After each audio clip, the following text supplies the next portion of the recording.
The brain thinks that there is danger, but ultimately it's a false alarm. So I'll just give you a quick example. For me, I also had back pain. I had nothing on my MRI, nothing showing up, did all the scans, everything, right? Now, I wasn't making it up. The pain is definitely real. And some people do have things that show up on the MRI and they're like, oh, my doctor told me I have degenerative. I've heard people who have degenerative issues and they're in their 20s. So that degenerative is really normal aging or normal typical. They're normal abnormalities, we call them. It couldn't possibly be causing your pain. So this is what we want to debunk, right? That, oh, it's your age. Oh, you're in midlife. A lot of this can be healed completely. I am proof. Just a quick note before we start the full episode. If you're listening and thinking, I really need some of this guidance in my own life, my coaching program Rise is where I support women through these kinds of transitions in a more personal way. I'll leave the details in the show notes if you'd like to explore it. Hello, I'm Rachel Fortune and welcome back to another episode of Midlife Answers. This is the podcast women navigating the messy, unexpected and often confusing transitions of midlife. From hormones and health to confidence, relationships and well-being, each episode focuses on one real question, cutting through the noise to share clear answers, honest conversations and practical next steps you can take into real life. Today's question is one that feels incredibly personal to me. What is causing my chronic pain? If you've seen some of my recent posts on socials, you'll know that for the past 18 months, I've been dealing with chronic back pain and more recently sciatica. Like many people living with ongoing pain, I tried different approaches, medication, therapies, treatments, searching for answers and hoping something would finally shift. But the biggest turning point for me came when I started learning more about neuroplasticity, the nervous system and the mind-body connection, and understanding the powerful role this can play in the way we experience and recover from chronic pain. It has genuinely changed the way I look at pain and has had a profound impact on my own life. Whilst researching this area, I discovered the incredible work of today's guest, Jeannie Kulwin. Jeannie is a stress and chronic pain coach who, having lived for years with her own chronic pain, now helps people understand the connection between stress, the nervous system, and persistent pain. In this conversation, we'll explore what is actually happening in the body when we experience chronic pain, why the emotions can play such a powerful role, the misconceptions around pain and recovery, and most importantly, what steps we can take to start supporting our own health. Whether you're personally living with pain, supporting someone who is, or simply curious about the connection between your mind and body, I hope this conversation gives you some clarity, reassurance, and hope. Jeannie, welcome to Midlife Answers. I have been so excited about having this conversation, not only because it's obviously very personal to me, like I've just said, but also I genuinely believe that what we're going on to talk about has the potential to shift so many people's understanding about pain and their body. So can we start with a basic question around chronic pain? What is it? And what is happening in our bodies when we experience chronic pain?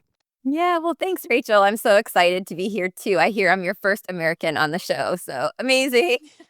And I just want to say too, I heard for the first time about neuroplastic symptoms, TMS, which we're going to get in today, from a podcast. So I know the power of hearing this for the first time as you might be listening right now. What is she talking about? I never heard about that. That's how my whole journey started. So yes, when we are talking about chronic pain, we're typically talking about the 3 to 6 month range, right? So if you have an accident or something acute, you break a bone, there's normal healing.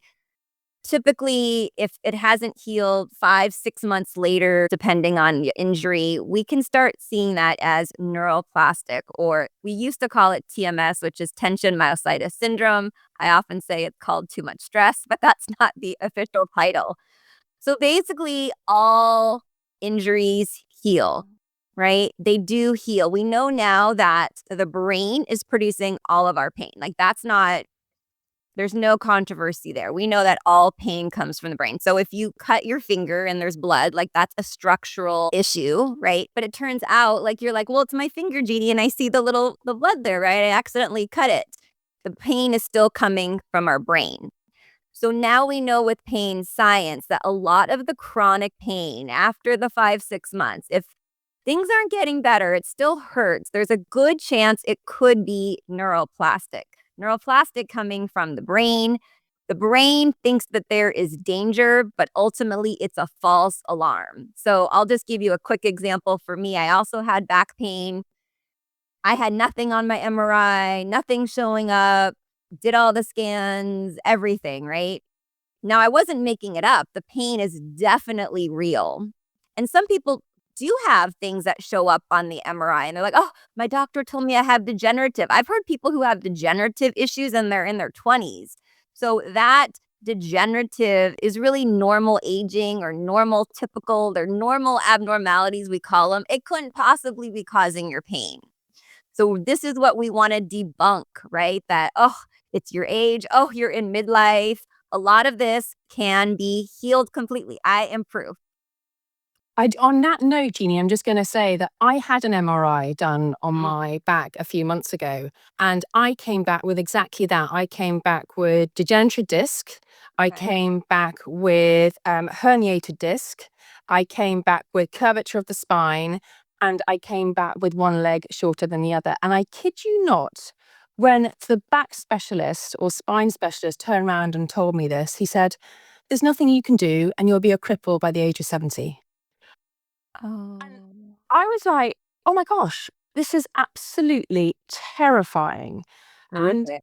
it's carrying that emotion that you're terrified. And then you seize up every opportunity where you think you're going to injure yourself even more, you're going to seize up. So that's what I want to get onto. Just give a bit of that backstory. So whether you've got symptoms or not, you can recover, or you can move through the pain so that they don't impact your life long Oh my term. gosh, I fully healed all of it. And I have a long story. We could talk about that later, but I've helped people all over the world. And everything that you're telling me right now, this degenerative bulging disc, there's so many new terms now, compressed and trapped nerves, all these things. These are normal abnormalities, right? They couldn't possibly be causing all your pain. And the whole like one leg shorter than the other, oh my gosh, so relatable. I mean, I was told like the reason is because I'm walking kind of weird, right? I'm not walking perfectly and I'm not breathing. But you touched on a point that I really want to make. The huge through line is that the fear is fueling our symptoms. And once you learned about this neuroplastic pain, I'm sure your fear did come down a bit, right, Rachel? Like having more hope and optimism. Without a doubt, it has been transformational. Just that mind shift of thinking, this is something that is not going to control me, so I am able to control this pain. But the brain is Hmm. doing what it's meant to be doing, it isn't it, though, Jeannie? It's Hmm. protecting us. So like you Yeah. talked about, when you Yeah. cut your finger, it's sending signals to the brain to say this is going to hurt. So the brain is doing what it's meant to be doing, but it's about talking to the brain and retraining our mindset to think it's okay. You don't need to panic, and certainly you don't need to hold on to that fear. Now, there's Hmm. so much I want to talk about. So let's dive into that a bit more. So Sure. as I've talked about so often in these midlife answer episodes, we have a lot going on at this stage of life. We put ourselves very often at the bottom of the list. We are looking after multiple people, juggling careers, hormonal fluctuations. So when we start talking about neuroplastic conditions and the mind-body connection, what role do stress, anger, frustration play when it comes to chronic pain? Huge. Huge role. Well, a couple things that are really important. So we know that there is a huge stress component with this neuroplastic symptoms that we're talking about. That's always been the case. Something else we'll kind of touch after is trauma can play a role. Suppressed emotions is huge also. So if you're busy, you're taking care of the kids, your parents, like you said, you might be suppressing. And I know you Brits, I've worked with people over the pond. And I always say, oh, I mean, it's a stereotype, not to stereotype you guys. And then everyone's like, no, Jeannie, it's true, right? So, not that's what I hear. So, not feeling your emotions completely contributes to this. The pain is there to distract you. The brain thinks that your emotions are dangerous, maybe because you've heard that in society, your parents, And it's literally, I'm going to give you back pain, Rachel, so that you don't feel this scary sadness, grief, maybe anger. The brain thinks it's protecting you. So we have to rewire that and change how we believe about things. So the reason that midlife and stress, when we are producing less estrogen, the estrogen actually helps with like the HPA axis. I won't bore you with the science, but the estrogen is protecting and kind of helping soothe the anxiety, right? So it's not that you have more anxiety in midlife typically, like you might, maybe if, like you said, you're taking care of things. But why is it that when we get older, it just seems like we're not able to handle the anxiety? It's because our hormones are changing, right? So that hormone, that estrogen that really protects the anxiety isn't getting produced because we're getting older. And like you said, there's hormone fluctuation. So it's not your fault. You're not crazy. Your hormones are changing. And literally, like we know the science. The other thing, too, is that the body keeps the score. So maybe you could handle it. I had a client, for example, he's a CEO of a huge company and he's like, it's been a crazy company and tons of stress, 10 out of 10 stress every day. I don't know why all of a sudden, 20 years later, I can't handle it. Like, well, the stress, the anxiety, the emotions, they compound in the body. And at some point, the body keeps the score, right? And it's going to alert you with symptoms that this isn't so good anymore. We need a change. I think that's so reassuring to say, Jeannie, because we can so often can carry that responsibility along with everything else and start thinking, "Oh, what are we doing wrong? What are we doing wrong to be feeling like this?" So for you to say that we're not doing anything wrong, I think that's a huge reassurance, and it's so important to put that out there. So when I've been on my healing journey, and I'm very much kind of at the start of it, I think it's really important to maybe just slow things down at this stage for people, like you said at the beginning, who are completely new to TMS, neuroplasticity, the mind body connection. Because when we're so used to medication and therapies and treatments, this can seem un- unimaginable how this can work. So, can we talk about what is the difference when we have structural pain and neuroplastic Mhm. pain? How do we know the difference between the two? Yeah. Yeah, great question. And just to go back to the stress just for a bit, because I had another idea, I just want to also add too that years of people pleasing and years of perfectionism, that also is linked with the stress, right? So you might think, oh, but Rachel, my job isn't that stressful or my life isn't that stressful. But internally, we could be putting so much pressure to have dinner perfectly and the kids. And so, again, this internal pressure I didn't mention before, it's the internal stress that can really make the brain not feel safe. But so there are a lot of clues, and it can be great to work with a coach like me or a therapist to check in, or, there are TMS doctors, but you'll start to notice, oh, I'm getting, let's just say migraines or back pain. It's starting to flare under stress, or if I'm going through a difficult period of time, if there's a death in the family or maybe some uncertainty with work. So this overwhelm, and you might notice you're at a baseball game and symptoms really aren't there because you're having fun. You're feeling safe and you're enjoying, you're distracted by what's going on. A lot of people say that they feel better on vacation. All the symptoms went away. Maybe because the work at home was stressful.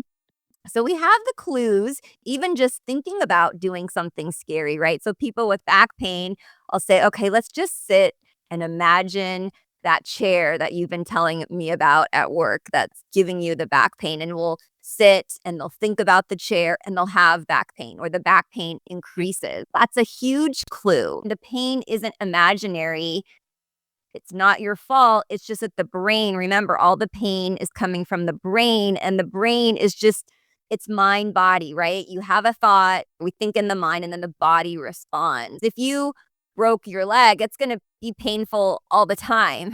It's not going to feel better at a baseball game. So, real structural pain isn't going to ebb and flow. And a lot of my clients also have a lot of different symptoms. Like you'll notice we get more than one often. I had a lot of symptoms, and that's kind of a clue too, right?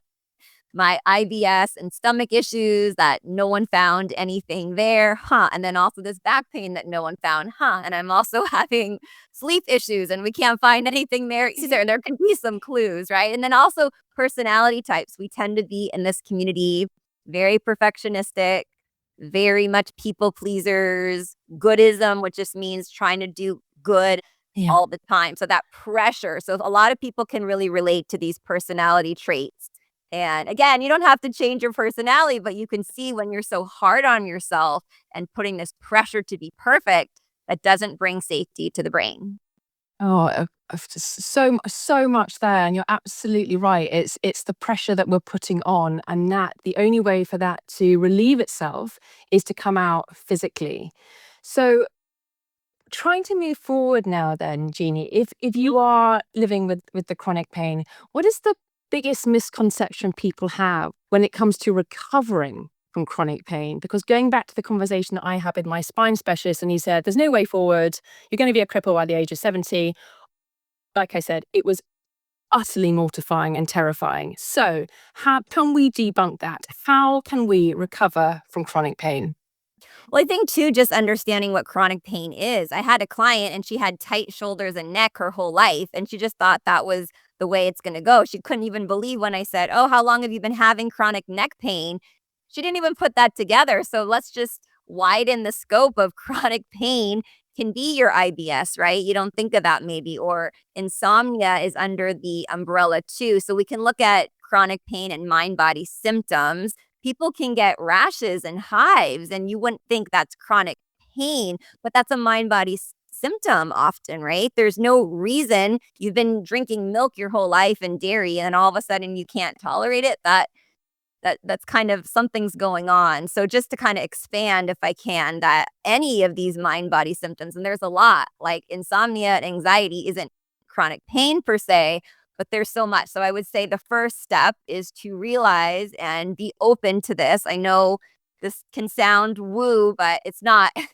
It's based on pain science. We have fMRI machines. All of this is evidence based. This is not just like a theory at this point. And I think knowing that if the fear is fueling the symptoms, the first step, Rachel, is to bring down the fear. So you can take that quiz. I'll send you the link, follow me or read a book, and I can give you some recommendations on a great first book. And I think as you learn and you have hope and optimism, there's lots of recovery stories too, people sharing their stories, and just start consuming a little bit just to bring down the fear. And if you can change your thoughts a little bit, a tiny bit less fear, maybe someone is, "Oh, I can never swim again. I can't walk over 10 minutes. Fear, fear, fear." And then you start doing these things little by little, that can bring down the fear a lot.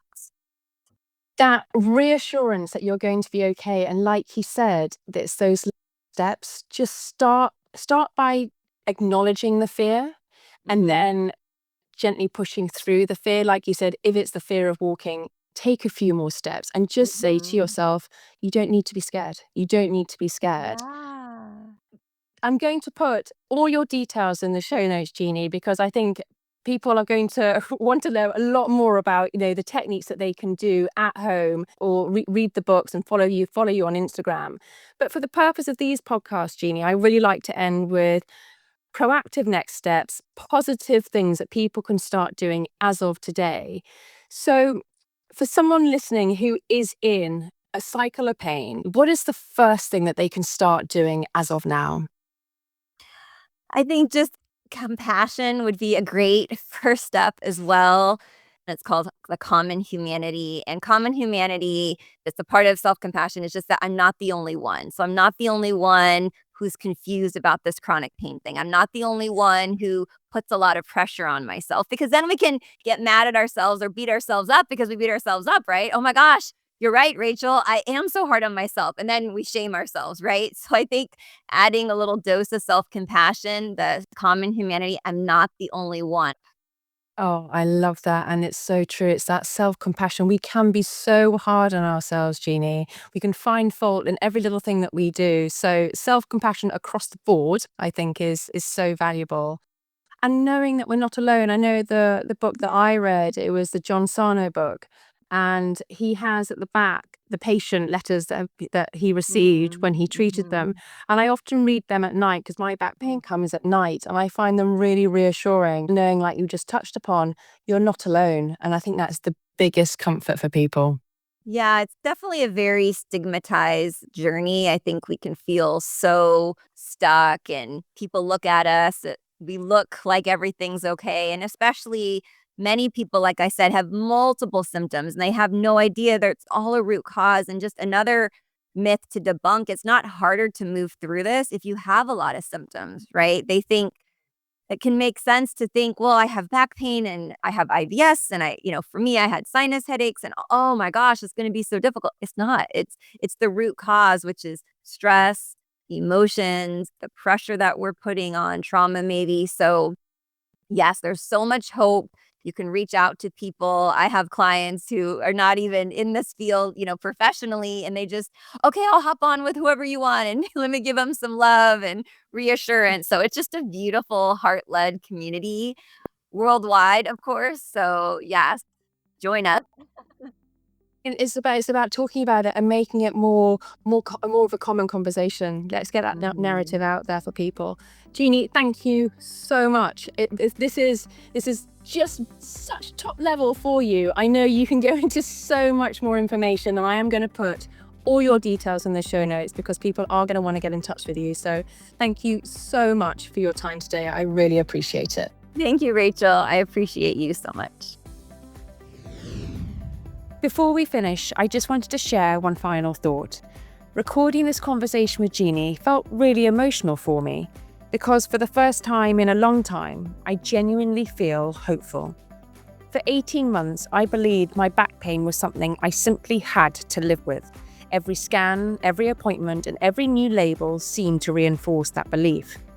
But discovering the science behind neuroplasticity and the mind-body connection has completely changed the way I think about pain. It's helped me move away from fear and towards understanding, and that shift alone has been incredibly powerful. If there's one thing I'd love you to take away from today's conversation, it's this. Pain is real, but it isn't always a sign that your body is broken. Sometimes our nervous system is trying to protect us, and understanding that can be the first step towards healing. If this conversation helped, or if you're navigating other midlife questions right now, there are more episodes of Midlife Answers waiting for you, each one focused on one real question with clear, calm, practical guidance. And don't forget, if you have a question about midlife, I'd love to hear from you. Send it in and I'll find an expert to answer it clearly, practically, and compassionately so you're not left guessing or stressing alone. Next time on Midlife Answers, we're exploring another topic that affects so many women in midlife. Could alcohol be making my menopause symptoms worse? I'll be joined by alcohol coach Kate B to unpack the relationship between alcohol, hormones, sleep, anxiety, and why giving it up doesn't have to mean giving up your social life.